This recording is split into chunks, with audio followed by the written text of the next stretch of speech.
Assalamualaikum warahmatullahi wabarakatuh. Jumpa lagi dengan saya, Cikgu Kai. Hari ini kita akan belajar mengenai kebolehjadian. Okey, baik. Kebolehjadian ni terdapat 5 jenis. Yang pertama sekali adalah besar kemungkinan, kecil kemungkinan, sama kemungkinan, pasti dan mustahil. Baik, kita akan lihat yang pertama. Yang pertama sekali adalah pasti. Okey, baik. Di hadapan sini terdapat blok-blok Lego berwarna merah. Terdapat 5 blok Lego berwarna merah.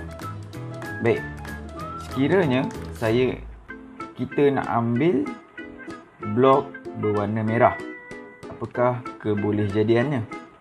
Jadi di sini terdapat 5. Kalau kita nak ambil satu berwarna merah, kebolehjadiannya adalah pasti, sebab keseluruhannya adalah merah. Baik, itu yang pertama.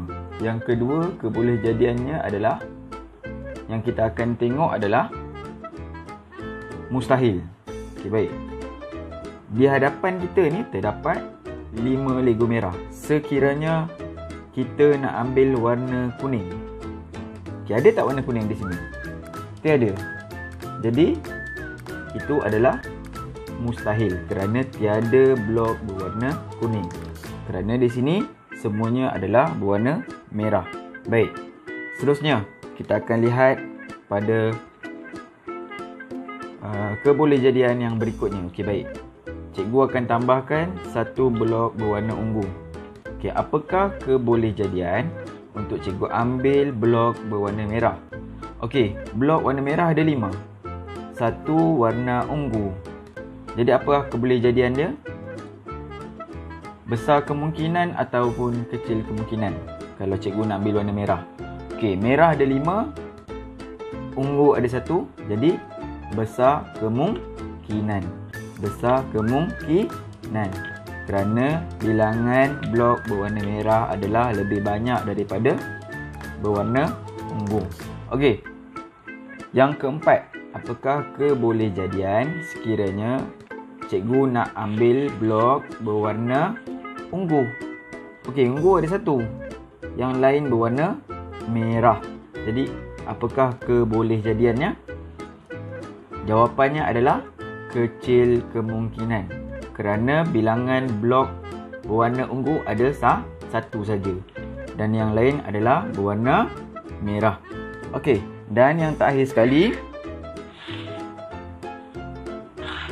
terdapat 6 blok Lego, 3 berwarna merah dan 3 lagi berwarna biru.